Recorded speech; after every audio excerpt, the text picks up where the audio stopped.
in San Andreas. She's worked on dams and high-level nuclear waste isolation and site selection for critical facilities for several large international consulting firms. And one of the fun things that the Steckels do is enrichment programs for Viking ocean cruises, and they give geoscience talks aboard ships. Well, I give geoscience and he gives aviation talks. Okay, very good. There. So that looks a little better. we'll go from here. Let's see. It's showing the same thing. Start it over. There we go. Now if we can just get it high enough. Okay. Well, thank you all for being a good sport for this, because it's just one of those things that happens sometimes, and if that's the worst thing that happens today, it's a good day, right? I'm using a piece of your Hawaiian lava to prop it Oh, up. you- So. We're in a library, there should be There books. should be books. You would think so. Okay, not quite as big as the other Okay, little but I work. think although I'm not real impressed with the cover on this either, but we're gonna go with it, but something is, maybe it's this thing. It was white. Is it? Pull that down, and that should It make helps that. a little bit, but not. Let's do that. Yeah, turn the lights out. And then these lights go out, and then which does this thing point like this or the other way? This way. That's Okay. All right. okay. Yeah, that'll be better. Now we're getting close. Okay, now we're getting close. All right. Well, again, thank you for being a good sport with this, but it's just sort of life in the fast lane, I guess. And tonight we're really going to just talk about rocks and minerals. That's kind of something we run across every day without even really thinking about it. So, what is the difference between a rock and a mineral? So, a rock usually has no crystalline structure that you can see that's in the whole mass of what you're looking at. There might be smaller crystals in it, but they're different. And we have several examples of those up here. Often more than one mineral. A familiar one is granite, and I have a sample of that up here as well. But some rocks are made of just one mineral. A quartz sandstone we would call a rock, but it just might have just really one mineral in it. Where a mineral is just one crystal, usually a crystal piece of some material. It's a natural occurrence in the earth. Often it's a crystal structure, so you can see different faces on it. And it's chemical compounds that are similar all the way through the material. Okay, if minerals were edible, we would eat a mineral like a tomato, where a tomato is a tomato all the way through a tomato. Even though the skin is a little different, the juice is a little different, the meat of the tomato is a little different. No. But it's all tomato. And the same thing with a mineral. Raisins, milk, all of that stuff it's the same all the way through the material. Well, if rocks were edible, we could compare a rock really to a salad or soup or a casserole, because it's got all different kinds of things that are specific. Like a casserole might have tomatoes in it and onions and beans or whatever you're putting in it. So they're different things, but mix them all together and you've got a rock if you're talking about minerals that way. So the minerals are really the ingredients of the rock. Now again, for granite, which we can look at this piece up here that I have, there's usually quartz and mica and feldspars and other minor minerals in it, sometimes pyrite. And if you take a hand sample and you slice it very, very thin, I mean, we're talking almost like paper thin, and then look at it under a microscope, and sometimes with a polarized light to illuminate it under a microscope, you can get all sorts of information about what different minerals are in there. So that's how we know what kind of rock that we might be looking at. So there's an awful lot of industrial uses for the rock. I mean, cement, sand and gravel, we use that a lot. Road beds and rail beds, those rock that the train tracks go on, all that ballast stuff that's in mind, and it has to be a certain strength to carry the weight of the train and the rail and all of that stuff.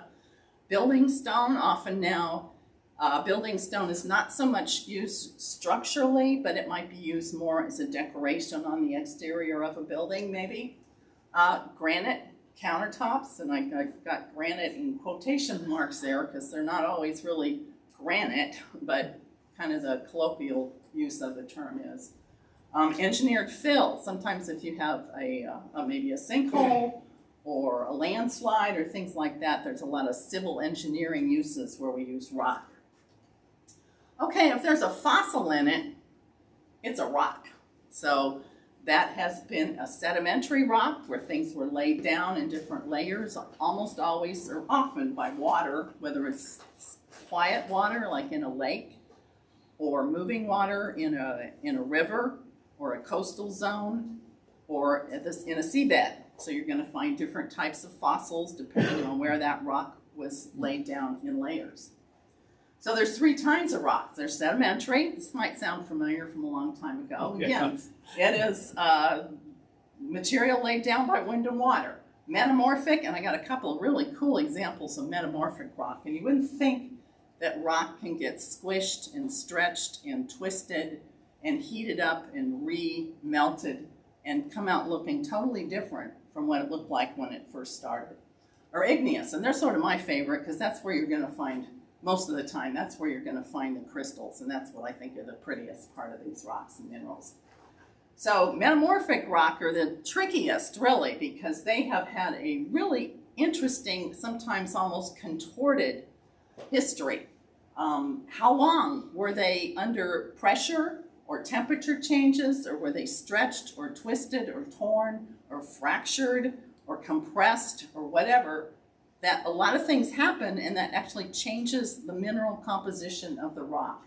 There was a lot of different pressures, different temperatures, and probably the most important thing is, what did it start out as? You know, a granite is going to start out, it's going to be metamorphosed a lot differently than, say, a sandstone or something like that. Sedimentary rock, it can often be sorted by size. In this lower left picture here, that should look kind of familiar. That one was not taken in this area, but we got a lot of rock around here that looks like that. This is all marine sediments. These were deposited in the ocean, usually in fairly deep, still water. The water at the bottom of the ocean was fairly still. The picture there on the lower right, that is an Aeolian, a lithified, or a turned into rock Aeolian deposit or a wind deposit. So those are old sand dunes that were then covered up by other material, lithified or turned into rock over temperature, pressure, and time, and they're just sort of almost like fossils. They're like fossil sand dunes. And then the rock on the upper right, that's a sedimentary rock. Probably, my guess would be in some kind of alluvial or river, higher energy river environment where that was first deposited. Because you see, it's not well sorted. The little pieces of rock there, you get some bigger, some smaller. So that means it was pretty active, a lot of energy in the water environment where that was first laid down. Metamorphic rock, here's some examples of those ones that are squeezed and stretched. Some of these are, these particular examples I think are from Scotland. And these are just literally textbook examples. They're in a lot of textbooks about what metamorphic rocks looks like. And of course it depends on what rock you're starting with. If you're starting with something, you know, like those lithified sand dunes, and then you metamorphose it, it's going to look differently than if you start with granite. So, an igneous rock, this is the stuff that is molten, usually deeper in the Earth's surface. The upper left is, of course, Devil's Tower in Wyoming, I think, isn't it? I think it is. I was there when I was like 4, and I've not been back, so that's on our bucket list, I think. So that is a plug of an old volcano. So actually you can kind of see where the striations, you can almost sort of see kind of like the drag lines of how the stuff was sort of squeezed upward. And that material is more resistant or harder to erode away than all the material that was around it. So that's just a remnant. Then the lower left rock, photo, I have a picture here also. Actually, the rock I have here might not have been in that picture. If you can see, there's, is the pointer? Little red lines above the I can't, arrows. it's too dark. Anyway, in the lower right part of the lower left picture, you got that? There's kind of a red area there. That's red hot rock. This is active Kilauea volcano in Hawaii, and that rock is brand new. And I do have a piece of that here, which is it kind of looks like that stuff. And then the photo on the lower right, that is from Yosemite in California, and that is just a real common type of granitic expression of an igneous rock at the surface. Been eroded away. They're often kind of bulbous looking. They're kind of rounded off, and that's just sort of how the rock cools. And there are certain areas that are easier to erode than others, but it usually kind of ends up sort of rounded off like that. Is Yosemite volcanic at one point? Volcanic, but well, it's igneous. Volcanic to me sort of means like it's going out at the surface, where this stuff cooled at depth. Okay. And it might have been like miles at depth, not just, 200 feet or something. I mean, it's way down there when it cools like that. And then either it's uplifted to the surface, we see it now, or the material above it has been eroded away. So, okay. Well, rocks are complicated. And these little tables here are not meant to, we're not going to talk about those, but I can't see them anyway. But these would be on an introductory geochemistry class. So if you really get into it, there are people literally that have spent careers on one mineral and learning about it and what it does and what its history may have been in the Earth's surface. So many uses. We use minerals for a lot of things. Computers and phones, that's kind of a hot topic right now because you may have heard of rare earth minerals, and these are critical to a lot of the electronics we need today. And these are kind of becoming harder to find. And not too many places in the world do they occur naturally. Some of these things can be lab created, but they're often so expensive that you really need to find them in natural form more economically. Missouri is actually an area where we have a reasonable possibility of finding these, especially down in southeast Missouri and not in the Ozarks, in the St. Francis Mountains around Graniteville and Iron Mountain in that area. And there are actually some efforts looking for some of these minerals in that area. Pardon? If anybody has any questions, just, we can divert a little bit too. Glass and ceramics, of course, a lot of that is starts out as quartz. Steel manufacturing. Question? Yeah. Yeah, that's sort of interesting. Yeah, the sand plant in Pacific, if you're familiar with old Highway 66 there, is just east of Pacific. There's a mine there. You can see it now. It's pretty much between Pacific and 44 and Six Flags almost. That is an active mine for the St. Peter sandstone. And that is a very important mineral resource because it's very clean. I mean, meaning the sand is very well sorted. There's not a lot of other stuff in there with it. It's pretty much clean. There's not too many other things that need to be taken out before it can be used. And that particular sand is often used in fracking. You've probably heard about fracking, how they kind of rejuvenate some older petroleum production wells. Often, if you use that, it's used in that process as well. Pharmaceuticals, and ones that I always sort of get a kick out of is, anybody ever had to take kaopectate? You know what that stuff does? Literally, you are drinking clay, and it tastes like it too. If you ever, it kind of tastes weird. It is a clay. When you stop and think about it, that's going to bind some water and sort of usually stops your problem, doesn't it? So also jewelry and object art, and that's what I did tonight. I wore a diamond on this ring. I have an amethyst on this ring, and I have a topaz on my necklace, and I did that on purpose. They don't all match. I like them. So. Oh. You're hitting the laser. I lost the button. There we go. In crystalline minerals, there's all kinds of systems in families. And again, some people just literally spend their entire career looking at some of these things. They all occur in nature. They're really a function of the chemical, the compound or the element, just the atomic structure of how those fit together. Usually the crystal is going to be a function of that. It's going to look similar. There's a lot of different colors involved, and I guess my personal interest in collecting minerals, and this isn't very academic at all, but I like colorful minerals. I just love things that come out of the earth straight off, and they're bright orange or bright red or purple or green or blue or yellow, and every one of those colors are found naturally in earth, in minerals, and most of them have crystal structures to them as well. And again, some of this stuff can be made in the lab, but it ain't cheap. So, physical properties. This is how we look at about minerals. It's the Mohs scale, and you can remember this by the girls can flirt and other quiet things can do. So it's talc, gypsum, girls, calcite, can, fluorite, flirt, apatite, feldspar, quartz, topaz, corundum, which is ruby and sapphire and emerald, all in the same family there, and diamond. So I'm wearing the last three of the last four in that hardness scale I've got and jewelry on me right now. So.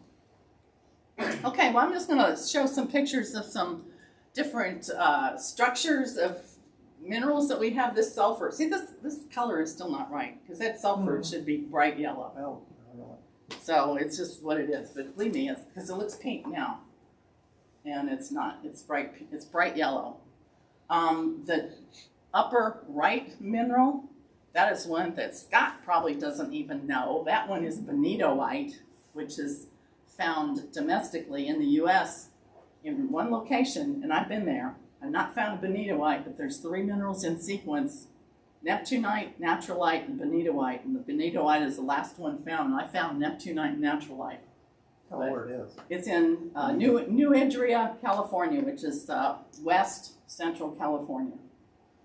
And it's a lovely mineral, and when it's cut, it's as you can see in the picture in the lower right, it looks a lot like sapphire, but it's actually more expensive than sapphire because it's so rare.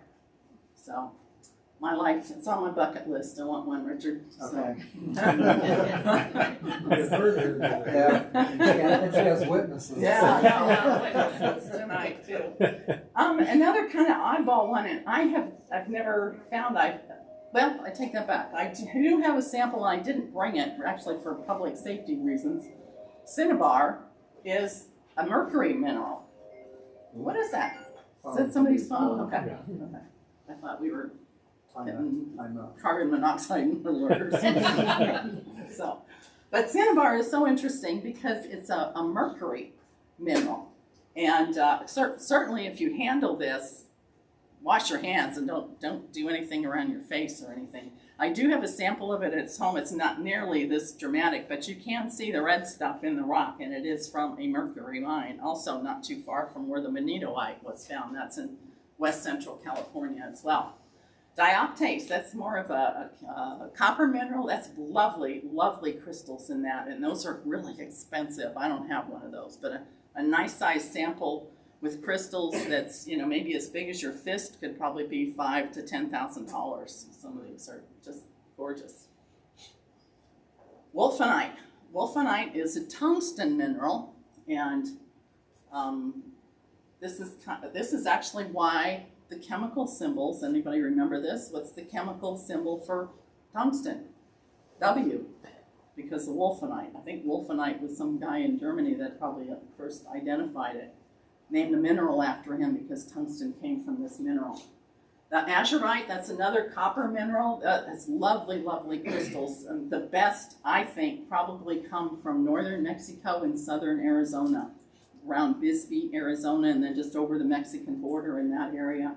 And those are can be stunning, just beautiful, beautiful blue color. So why do the best come from there? That's just where they occur. There's copper mine. Bisbee is a great big copper mine area, and it's just associated with the copper because the blue often kind of is a tip, turquoise even. The blue color from turquoise is often a copper element, a little bit of copper in the mineral. Different mineral than this, but it's just lovely. And I think I've got one there that's malachite, which is a kind of a sister mineral. They often occur together. The azurite is that stunning blue, and malachite is a stunning green or green blue, and they're often together, and they can just knock your socks off. So, and then fluorite, good old fluorite. This is one of my favorite minerals because and again the colors kind of suck here, but it can be, it's sort of like the wolf in sheep's clothing. It can be bright yellow, it can be light yellow, it can be Coke bottle green, which is one of the more common colors. It can be purple. It kind of looks the same color purple as amethyst, and it can be bright green as well. And it can be kind of clear, and can come in very cubic shapes where they're literally little boxes and they're all contorted around together, or they have these double pyramid shapes. Oh, maybe we're missing one of the colors, huh? It could be. What determines the color? Usually, what determines the color? Usually, it's kind of just that's what it is. It's how the light refracts into it or bounces off of it. But sometimes it's a function of some very trace element that's incorporated within. It's actually kind of a piece of dirt, if you will, inside the rest of it. And I got a good example here that's amazing. You wouldn't think that it might be next coming up. What that is. Yeah, it is. Perfect timing, Gary. Great question. Quartz, citrine quartz, and amethyst quartz. Citrine is that bright kind of orange. It's almost kind of rust-looking orange color. And it is actually a quartz mineral, which is a very, very common mineral. There's nothing too, really exciting about it. But some crystals can be lovely. And just a little bit of, I think it's iron and something else. What is it, Scott? Do you remember this stuff? You don't remember it, okay. Is in it enough to give it that color. Or an amethyst, which chemically is almost identical. There's just a tiny little bit of manganese in that, and that gives it the purple color. So, and they can both be cut the same way. And if you look at these, the examples of the cut stones there on the bottom, they have to follow, the facets are identical because the chemical structure of the two minerals is identical, and that's what they have to follow to do the cuts on them.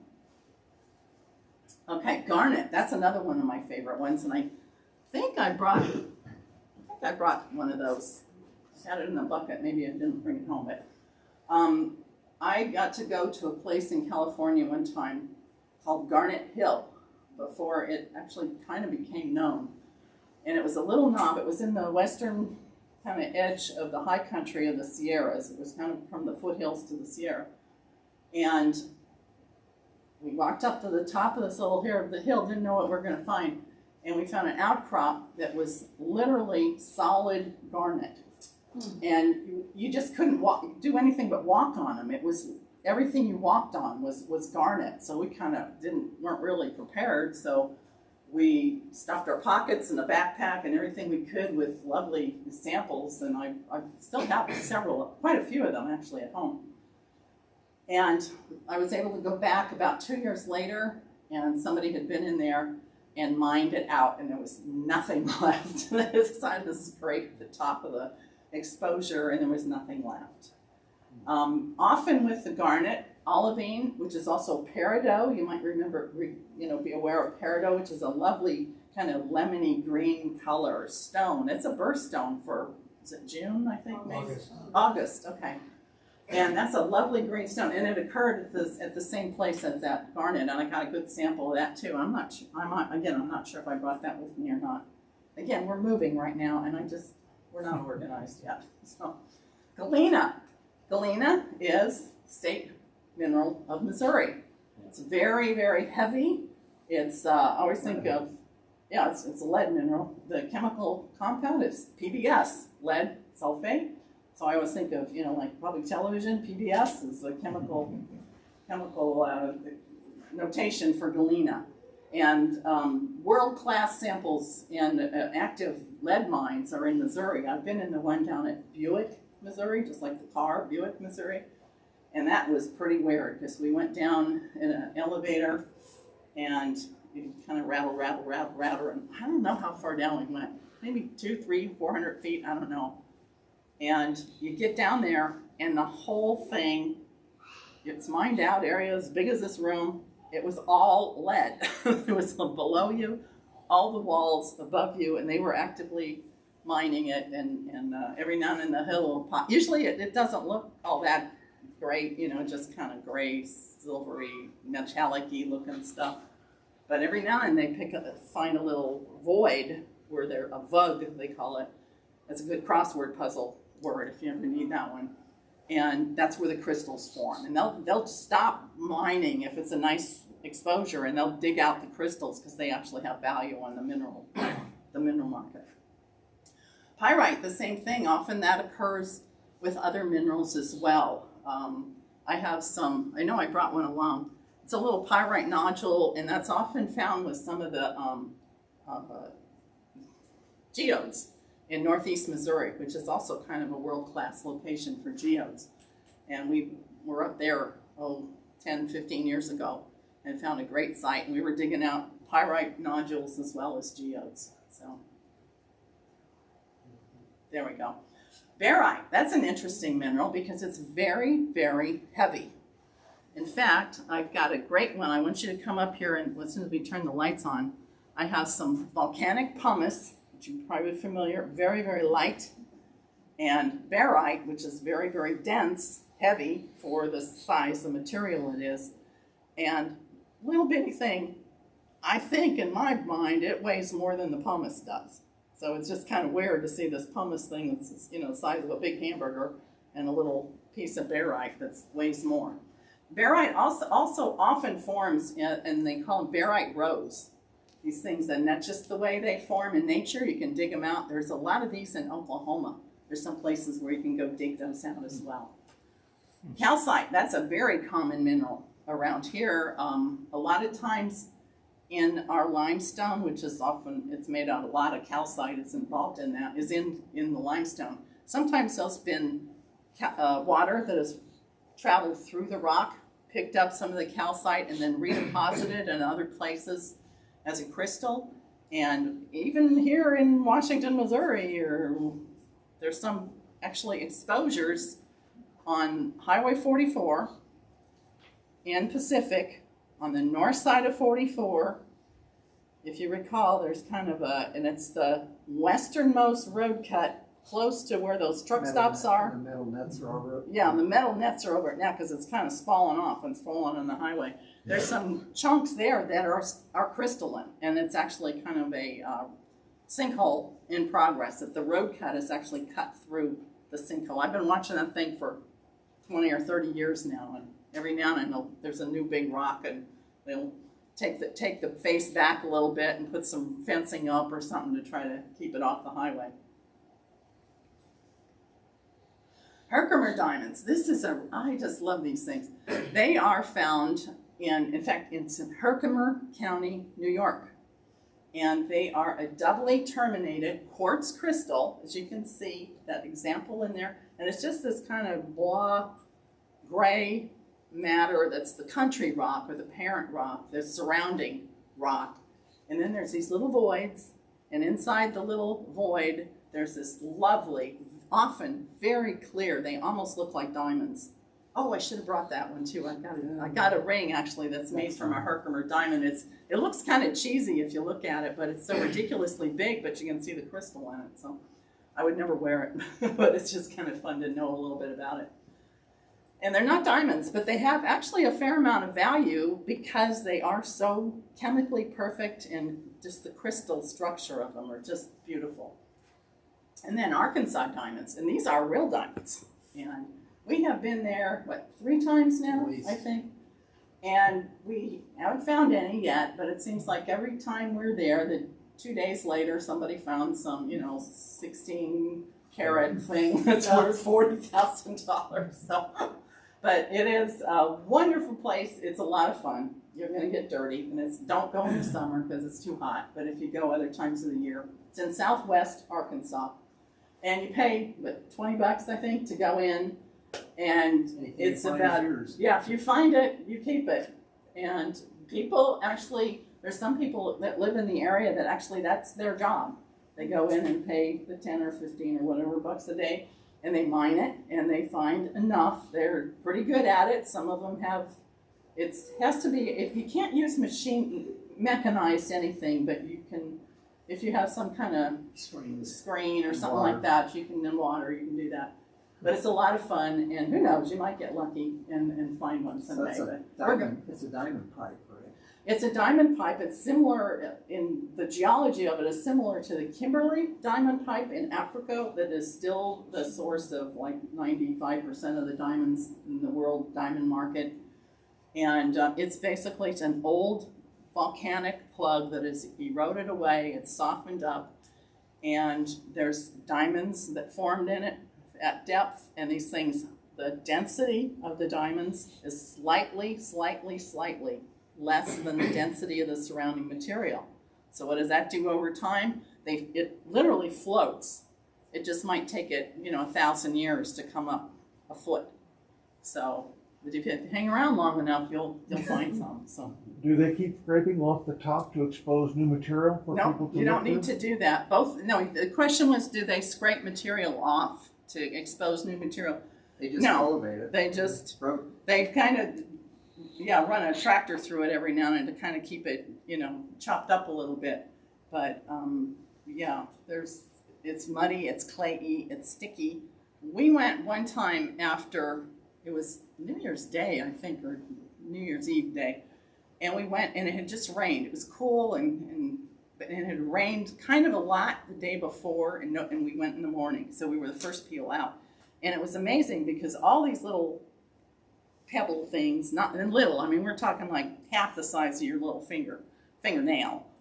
And they were almost like on little pedestals almost, that the soil had kind of washed away from them. They weren't diamonds, but they could have been diamonds. They were in the area. And there are emeralds and a few other minerals that are found in the area that are precious stones as well. Again, for every, and this particular site had been mined commercially several times over. It was discovered in the late 1800s. And there were people that tried it and worked and found a little bit, but they just couldn't make a go of it. There's not enough, and they're not big enough, I guess, or probably just not enough that would work commercially. Do they keep precipitating upwards? Yeah, so that if you live in the same place a year later, you might float. Yeah, they literally find float. But again, it might take them 1,000 years to come up a foot. So just wait 1,000 years and we have or another else dig level? down a little, and you can. They'll let you dig. If you've got a shovel, you can dig a hole. The only requirement, you got to fill it in, at the end of your workday, But they'll let you do that too. Hand tools. It's in the state of Arkansas owns it. It is literally a state park, and you can go there and camp. There's a lovely campground, and and what's sort of nice, it's kind of hot, dirty work if you're there at certain times of the year. There's stones there besides diamonds that you can take Yeah, too. And yeah. Not emeralds, sapphires? I think there's sapphires, and I don't know about emeralds, but I think sapphires are there. Might be, but some other ones as well. Garnet and I think Bruce Leaker used to always go down. yeah. So that's fun to go down there. So field trip. Geodes. Okay, another one of my favorites. This part of the country, especially northeastern Missouri, across Illinois into southern Indiana, world-class geodes in this area. We've been geode hunting in at least 3 or 4 parts of those areas. We tried it in Indiana, we did it in West Illinois, and they were okay, they were pretty, but really the prettiest ones are from Missouri. So, and that's the ones Up in that, Iowa. yeah, Iowa, that's right, I missed Iowa. Yeah, Iowa has actually a geode state park even, so. But they're lovely. I have a couple here, and you can kind of, they're sort of together with a rubber band. And afterwards we can look at it, I can open it up and you can see what they look like just on the surface or in the creek or in the bed, whatever you're digging out. And I think the most interesting place we ever did geode hunting was along Highway 60, is it 61? What's the highway that goes up by Hannibal, 61. 61. If you know where the Canton exit is, whatever highway it is to Canton, there's a sign there now that's by MoDOT, and it says no stopping. Anybody who stops will be arrested and all that. And it's because that road cut used to be where I got some of these geodes, and there would always be people that would be there sitting there picking it, and it really actually was kind of dangerous because what was happening, people would pick at them where they could reach, but the road cut was maybe 30 or 40 feet high, so that they were undercutting the material above them. So I get it that MoDOT had to do Don't you that. have to cut those in half sometimes to find? Or crack them with a rock crack pick, 'em. yeah, I want to do that, yeah.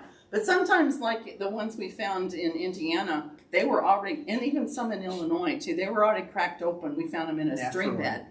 But they weren't as pretty. They didn't have the crystal structures that the ones from Missouri and Illinois had, so. Okay, for beginners, if you're interested in this, I had this book. You've probably seen it with little places, and I loved it. It was like my favorite book when I was 7.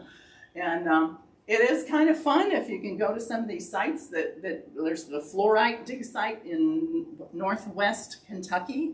There's geo dig sites in Iowa and in Missouri. There's the diamond place in Arkansas.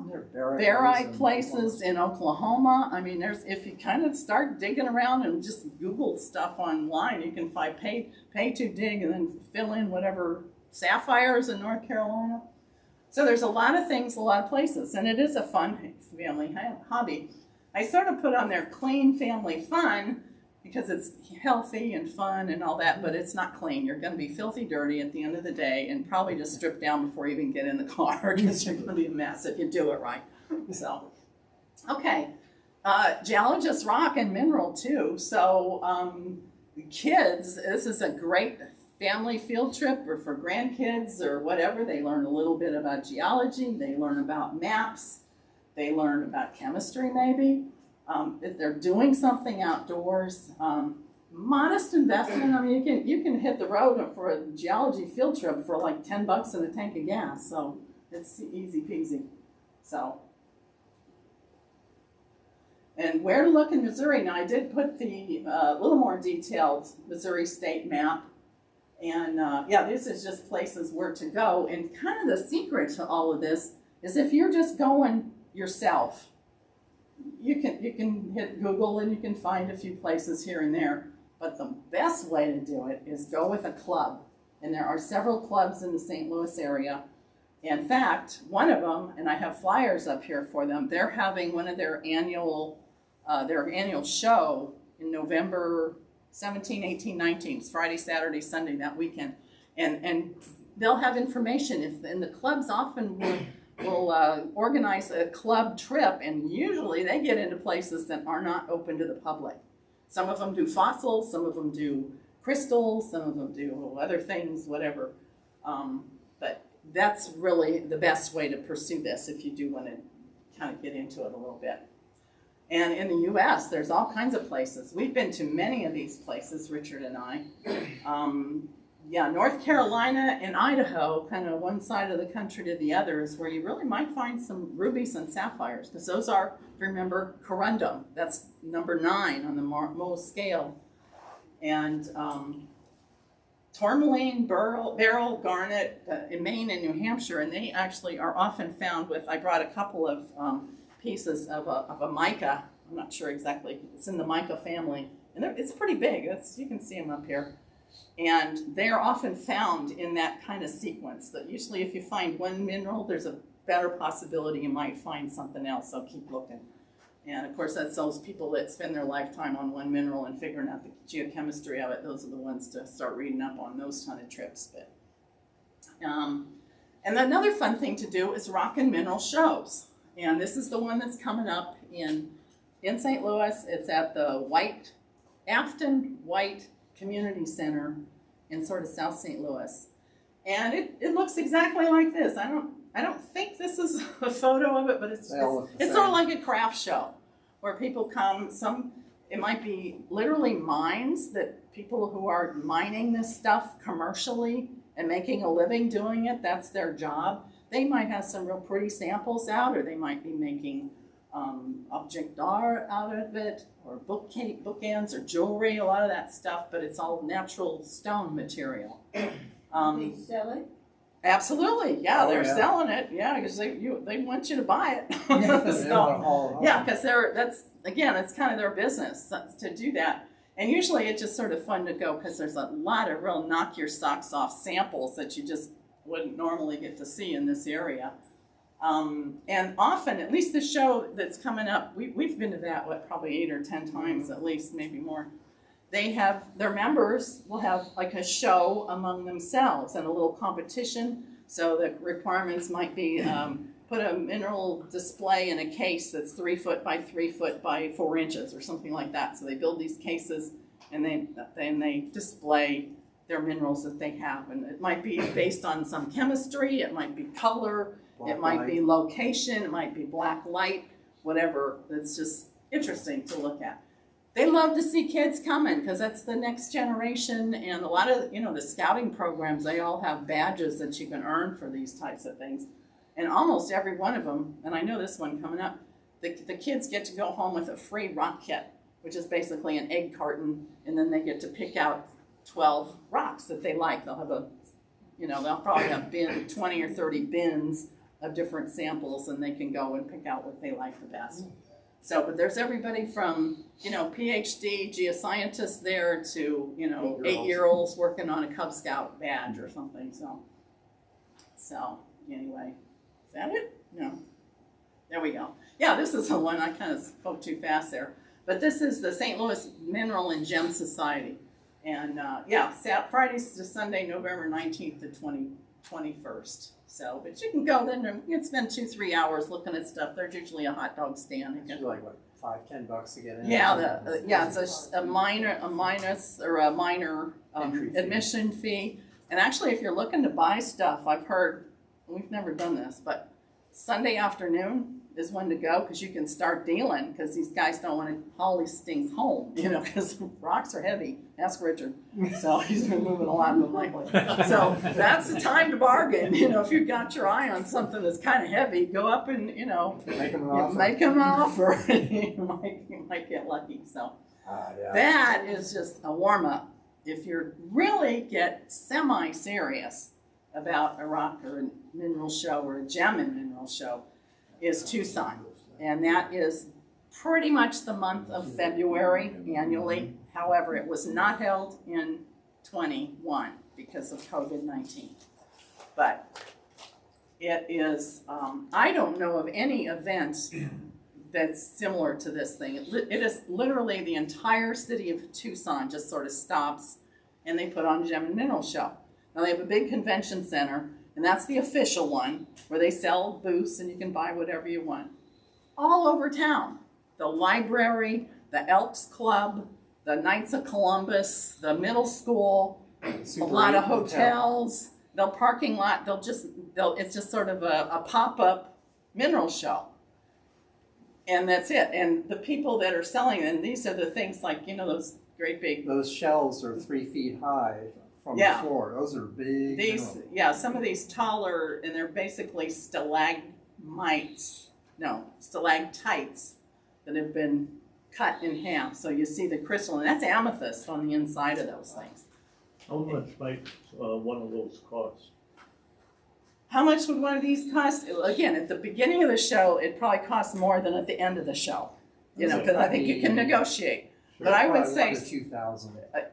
The little ones would probably be at least 1,000. Some of those big ones would be 5 to 10, maybe. And there are some there that are bigger than that. That she can stand in. Yeah, there was one there that I could stand in. There was another one that I saw a picture of that was just not this year, but in 2020, February 2020. And it was like the size of a hot tub. I mean, you could have climbed into the thing. And I can't imagine how they ship it there. I mean, how do you get it? Because these things are not local. Most of them are from Uruguay. So they're coming a long way. That said, they're kind of common. I mean, they're not, I think a lot of that value is in the shipping.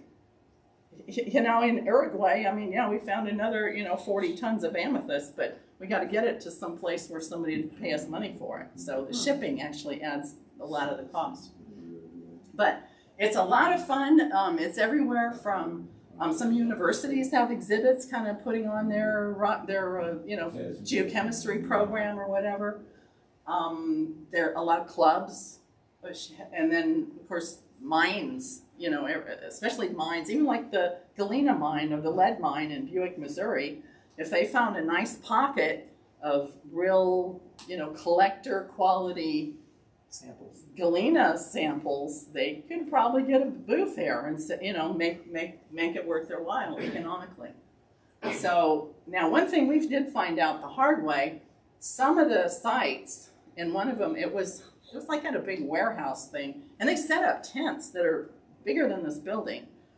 Some of them are wholesalers only, so we didn't have that kind of badge, but they're checked at the gate. Security, as you can imagine, is very tight on a lot of these. But those were the places that buyers from Zales and Macy's and JCPenney and all the places that, in all the chain and private, just Tiffany for that matter, places that buy real high quality jewelry quality gems, that's where they buy them.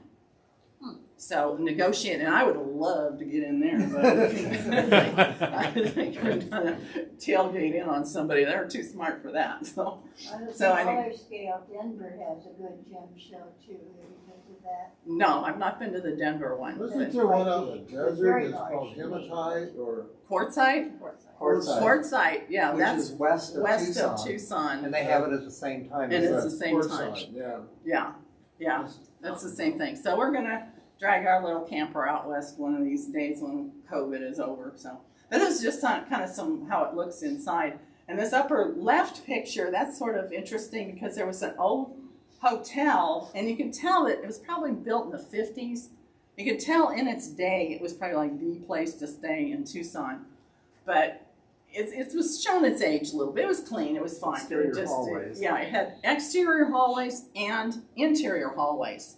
So what these guys would do, they would rent a room for the 2 or 3 or 4 weeks that the show was going on, and they would just make their room be their store. And some of them, they would even have move their bed and put all the furniture in the bathroom, or get 2 rooms together where the door opened together and sleep in one and have their little store in the other one. So it was really interesting just to see how this thing has developed into such an economic boom. I can't imagine what Tucson would do without it, really. I mean, it drags a lot of people into the city every February. So these motels turn into gem malls. Yeah, they're like malls. You can just go into them. And some people, will just have fossils. It's not all just gem and mineral. They'll have fossils. Some people just have books on, historical books as well as more recent books on geochemistry and all that. Other people have maps. And there's some of them, and digging tools and all that. Some of it's a little, okay, I'm not going to put my money there, but if you want to buy that, go ahead. But it's very interesting if you're into this at all. So there's really 3 final takeaways on this when we turn the lights back on. They're beautiful natural occurrences, and they're valuable parts of the natural world. They are absolutely critical to modern society. We wouldn't be working, you wouldn't have an iPhone or a computer without them.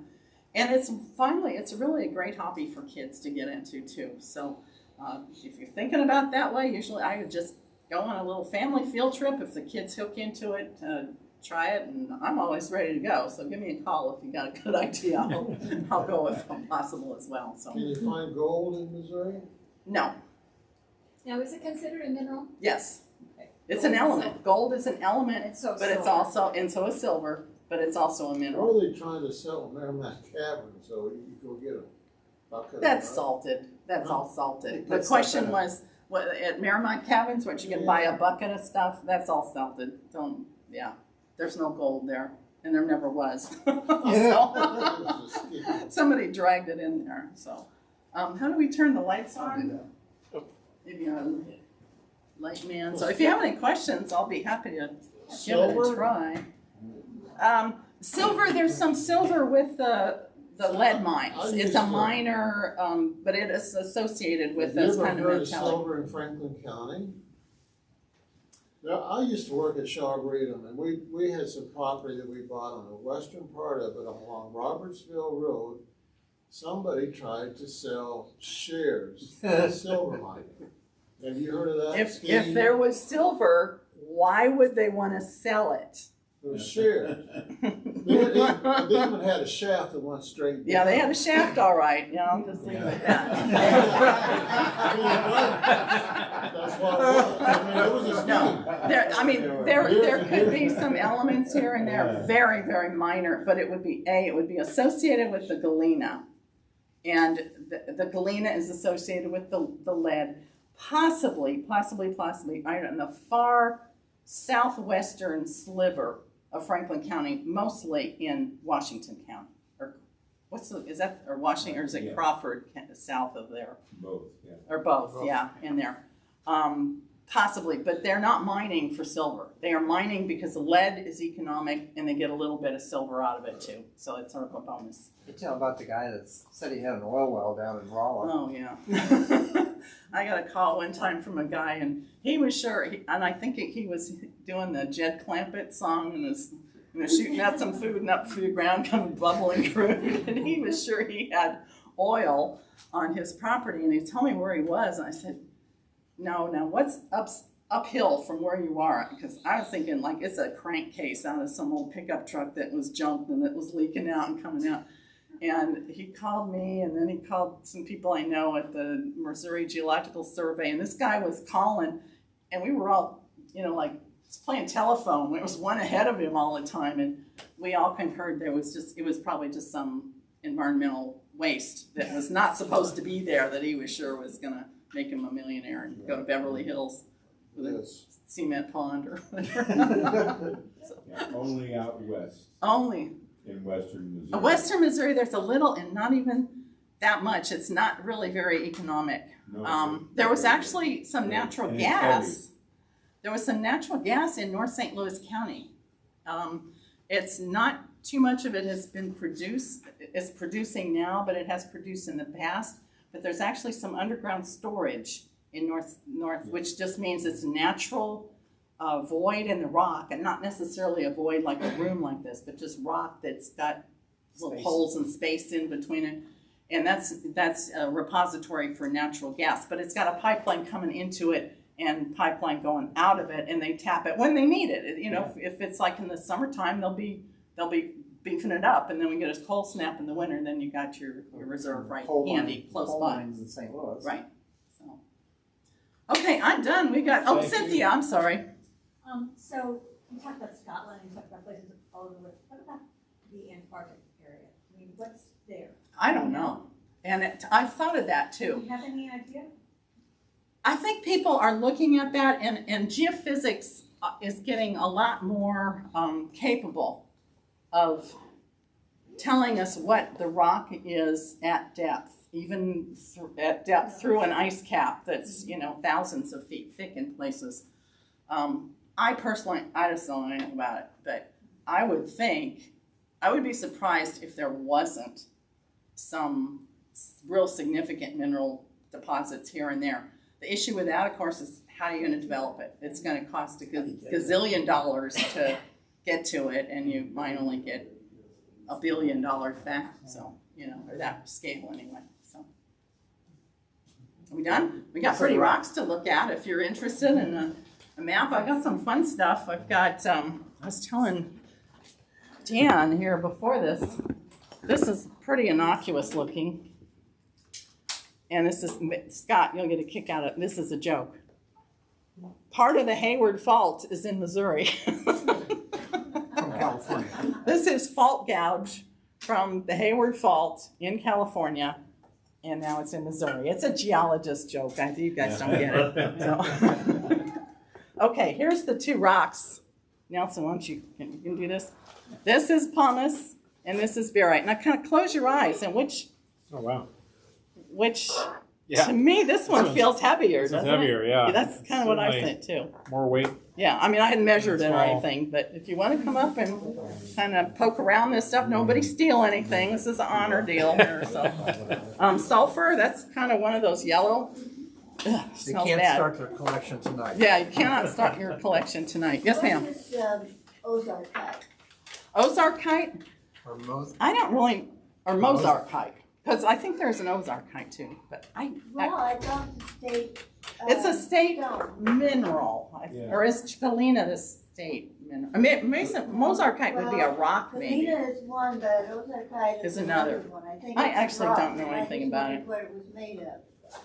It would probably be, I'm guessing it would be a metamorphic, and I'm pretty sure it's down from the area. Let me show you on the map here. This area pink, this is the area where some very, very old rocks, some of the oldest rocks literally on the continent are here. They're like over a billion, about 2 billion with a B, billion years old, and they're exposed at the surface.